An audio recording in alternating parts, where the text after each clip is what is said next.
بسم قويتا يسوس كريستوس بسم أبون بسم منفس قدوسين حدا أملاخ سلام فتاري مسخلاتنا يخون فتوات إثيوبياويان فتوات إرتراويان هميت صون حتاس يسوس فتاري ويس فتور بزحات بدفرت كبر مسغانا نسمو يخون موه يسوس فتور يكولو يسمعتا يوم نبي كبلو يسمعتا يوم يسوس كن كامزلولوه نبي ويس فتور ويس فتاري يو بزحات مسلم حواتنا يسوس فتاري يزولو بوتان تهاليو كرستنا كنقبلنا كولوم يسمعتا يوم مصحف قدوس كن بزعبا يسوس فتارنت وي مننت بزعبا يسوس كريستوس مننت تايبل كن ليفل كنملكات كنمكورينا بزحات يسوس فتارن تخوينو نمنتاي املاخي يلو ጨርሒው ይብሉ እዮም እዚ ዝበለሉም ኣብ መስቀል ቀራንዮ ምዃኑ ይፍለጥ እዩ ዝሓይለ ቃል እዚ ዝግነይም ኣብ ወንጌል ማቴዎስ ምዕራፍ 27 ቁጽሪ 46 እዩ ሃምዚ ይብል ብተሻዓይቲ ሰዓት ኢየሱስ ኦሊሄ ላማት ሳቅትኒ ኢሉ ብዓቢ ድምጺ ጨርሐ እዚ ከዓ ኣምላኸይ ንምንታይ ሓደካኒ ማለት እዩ ኢየሱስ ኣምላኽ እንተኮይኑ ንምንታይ ኣምላኸይ ኢሉ ለሚኑ ወይ ድማ ጸልዩ ኢሎም ብዙሓት ኢየሱስ ፈጣሪ ከይኾነስ ፍጡር እዩ ይብሉ እዮም ብድፍረት ማለት እዩ ኢየሱስ ንምንታይ ኣምላኸይ ኢሉ ጸዊዑ ልብል ሚስጥር ሰይጣን ብርሑቕ ኮይኑ ይምልከቶ ነይሩ ብዙሕ ግዜ ሰይጣን ብዛዕባ ኢየሱስ ዝውድ እግዚአብሔር ድዩ ወይስ ካብዞም ነቢያት ሓደ እዩሉ ግራ ስለዝኣትዮ ነበረ ኣብ 30 ዓመቱም ኣብ ዮርዳኖስ ከጥመቕ ተሎ ብኢደ ዮሐንስ እዚ ዝፎት ይወደ እዩ ንሱ ልበለኩም ስምዑ ኩሎም ተሎ እዚ ውድ እግዚአብሔር ኢሉ ተቐቢልዎ ነይሩ 40 ለይቲ 40 ቀትሪ ኣብ ገዳመ ቆሮንጦስ ምጾመ ጦሚዎም ስራየ ማቴዎስ ምዕራፍ 4 ቁጽሪ 1 ነግኒዮ ሃምዚሉ ጠይቅዎ ማለት እዩ ውድ እግዚአብሔር እንተ ኮይንኻስ ዝእምኒ ዝስቲ እንጀራ ግበሮ ኢሉ ግራ ስለዛያተዩ ማለት እዩና ቀራንዮም ዝተሰቀለ ኣብ ዕረተ ዓርብ አይሁዳውያን መስቀሉ ኣብ አይሁዳውያን ሓዲሩ ሰይጣን ሃምዚሉ ይሓቶ ነይሩ ሓለፍቲ ድማ ርእሶም እናነቕነቑ ኣታን ቤተ መቅደስ ኣፍሪሰ ብሳልሳይ መዓልቲ ካንጻየ ትብል ርእስኻስ ካድሕን ወደ ኣምላኽ እንተ ኮይንኻስ ካብ መስቀል ውረድ እናበሉ ይጸርፍዎ ነበሩ ኣብ አይሁዳውያን ሓዲሩ ሰይጣን ዝሕቶዚ ይሓቶ ነይሩ ኢየሱስ ክርስቶስ ብሓቂ እዚ ዝውድ እግዚአብሔር ዲ ወይስ ነብይ እዩ ውድ እግዚአብሔር ተኮይኑ ሃሚ ገይሩ ተሰቂሉ ውድ እግዚአብሔር ተኮይኑ ሃሚ ገይሩ ጠሚዎ ውድ እግዚአብሔር ተኮይኑ ሃሚ ገይሩ ይርስ ውድ እግዚአብሔር ተኮይኑ ካብዞም ነቢያት ሓደ ተኮይኑ ሃሚ ገይሩ ካብ ድንግል ክውለድ ይኽእል እናበለ ግራ ስለላኣተዩ ሰይጣን ዝሕቶ ዘቀርዩ ማለት ኢየሱስ ክርስቶስም ሰይጣን ኣብ ባዕሉ ክቅርቦ ስለዝደለየ ኣዳም ብገዛ ፍቃዱ ንሰይጣን ሃምዚ ዝተኣዘዘ ንኣዳም ነፍሲ ብሰይጣን ብገዛ ፍቃድ ሰይጣን ናብ ባዕሉ ከእትዮም ክማርኾም ናብ ገነት ከእትዮም ስለዝደለየ ኢየሱስ ክርስቶስ ሃምዚ ኢሉ ጸዊዑ ማለት እዩ ኣምላኸይ ንምንታይ ሓደካኒ ምስ በለ ሰይጣን እዚ ካብዞም ነቢያት ሓደ እዩ ካብ አብርሃም ኣይበልጺ ካብ ኢሳቅም ኣይበልጺ ካብ ያዕቆብ ኣይበልጺ ካብ ሙሴም ኣይበልጺ ንእስራኤላውያን ዘድሕኑ ሙሴ ካብ ኣይበልጺ ንኡ ኣብ መቃብር እቴ ስጉኡ ለጠስጠስኹ ኣነ ሰይጣን ኣነ አንበሳ ነፍሱ ኣውሲኡ ልገዝኦም ለኹ ነቢያት ንአብርሃም እሱም ስጉኡ ካብ ነፍሱ ፈለ ነፍሱ ኣውሲኡ እቴ ስጉኡም ኣብ መቃብር ከበስብሳ ኢሉ ናብ ኢየሱስ ክርስቶስ ሰይጣን ቀሪቡ ማለት ሰይጣን ናብ ኢየሱስ ክርስቶስ ምስ ቀረበ ኢየሱስ ክርስቶስ ብንፋስ ኣውታር ብሓው ሰንሰለት ኣሲሩ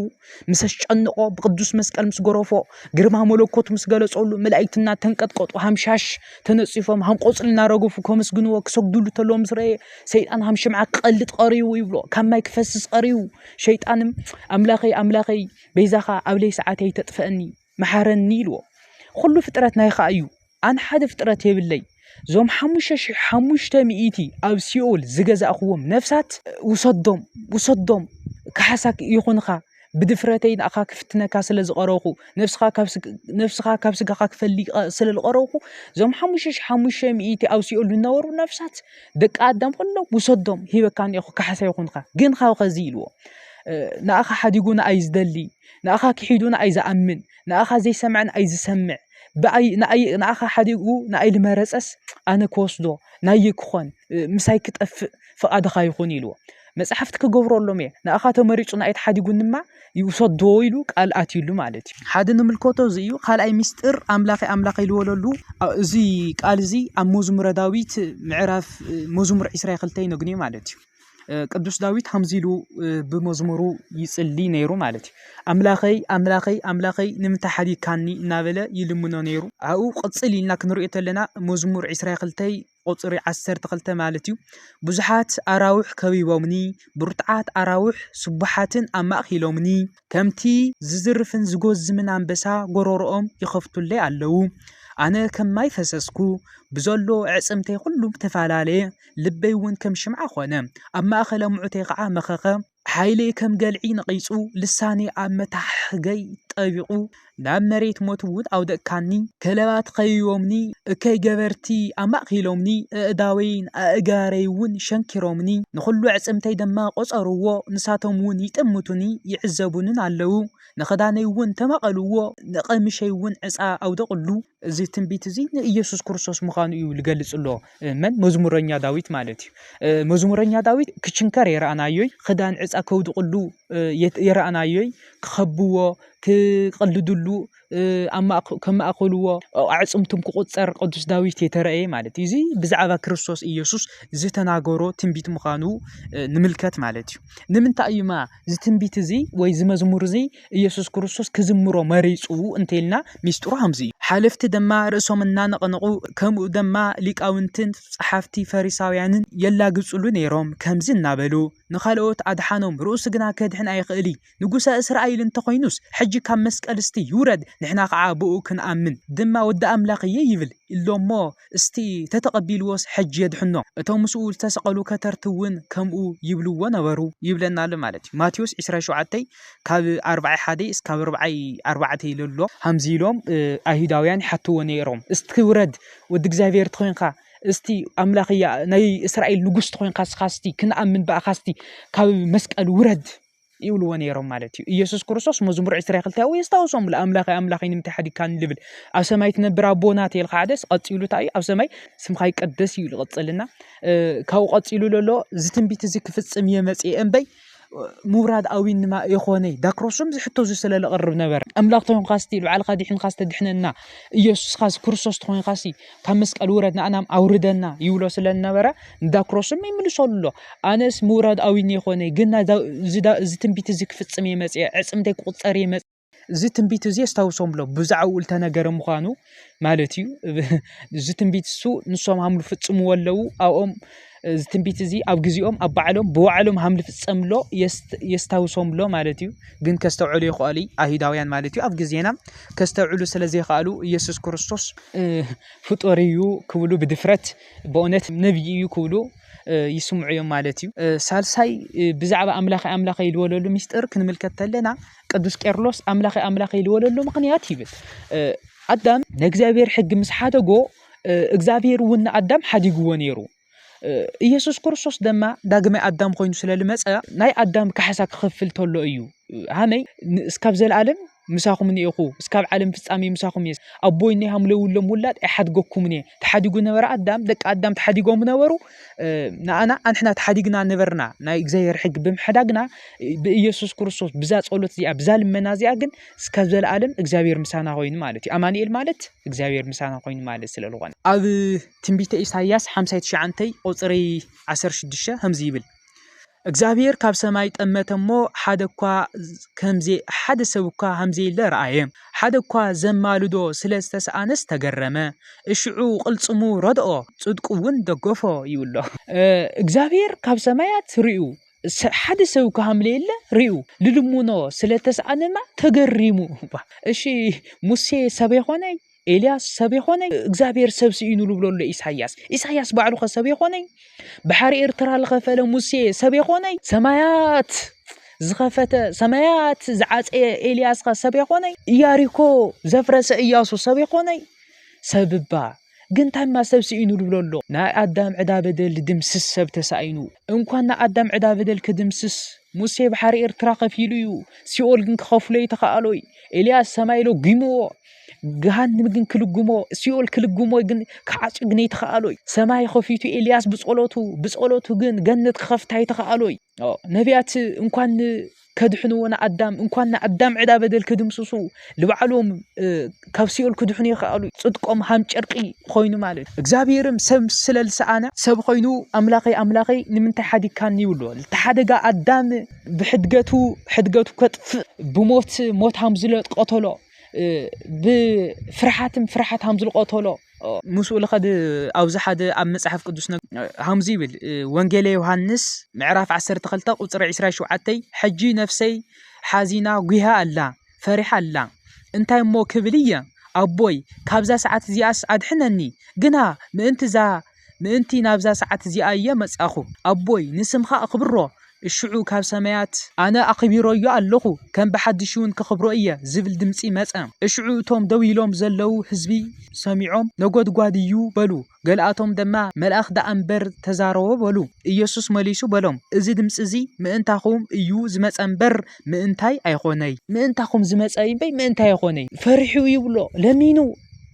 أدحنني له هاوجن أخبيرو يا دقي مدامك خبرو يا سلاماني لتسأل الله سلا أدم سلا لتسأل الله لا أدم كدحني مسيوم أدحنني لا أدم سقالو يسوع لا أدم وكلنا قوينو سب سلا لسعنا يسوع كريستوس سو قوينو لمن له أدحنني له أخبيرو يا أخبيرو خور فترة جيرو فتيرو نيرو أدم بعرق بمثالي جيرو جزابيرنا أدم فتيرو نيرو دقي مدامك خبرو يا بأخا بنايخا بيزانت كخبرو يا دقي ما يقولوا له مالتي يقولوا زدما زقال زلمصا منتاخم ينبي منتا يخوني منتانا ايلو مينو سلامنتاي سب لدحننا سلالتاسان بعلو سب خوينو حنت مثالي كنغركم حدا نغوس وتادر انت سينو وتادر كلهم اتهاليقوم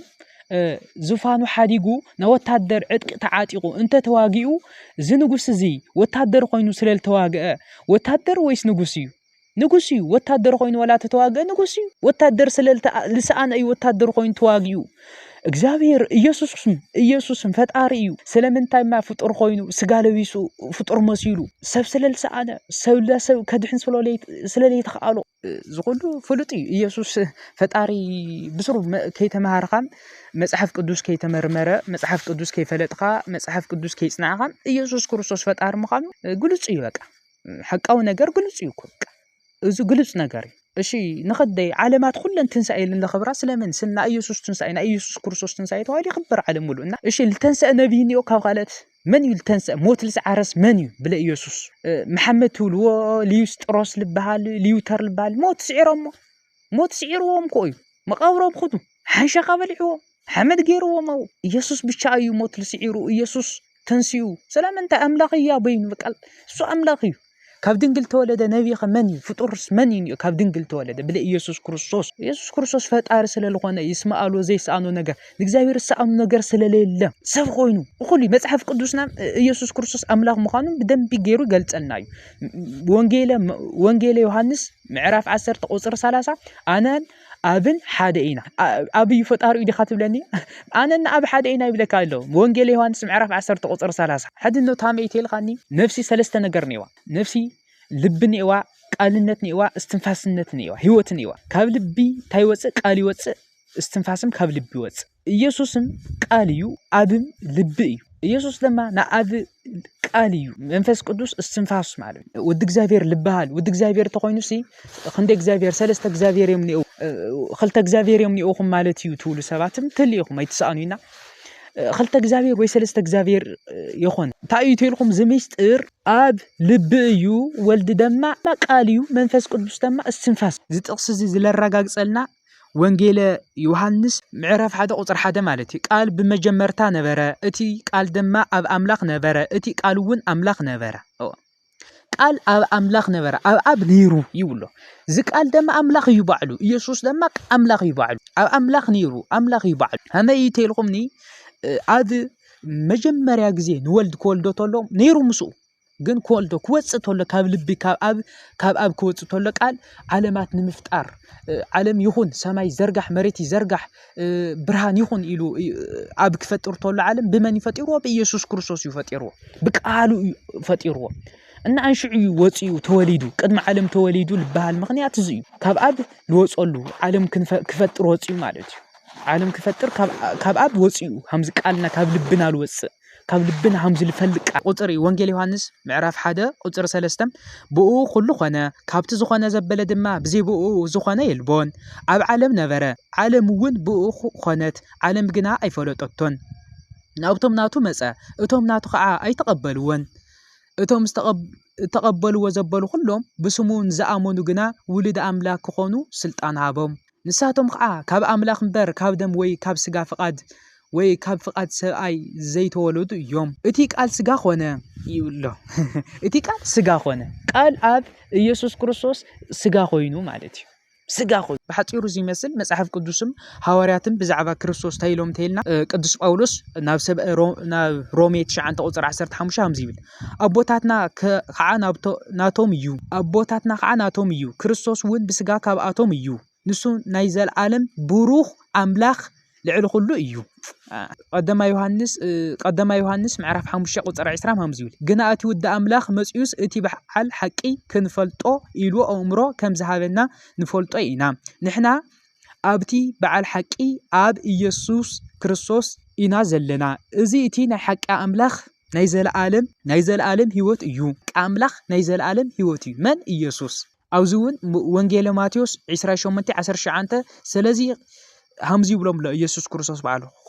ንኩሉ ኣህዛብ ብስም ኣቦን ወድን መንፈስ ቅዱስን እናጥመቅኩም ዝኣዘዝኹም ሁሉ ክሕልው ከዓ እናምሃርኩም ደቀ መዛሙርተይ ግበርዎም እንሆ ድማ ኣነ እስካብ መወዳእታ ዓለም ሁሉ መዓልቲ ምሳኻትኩም እየ እስካብ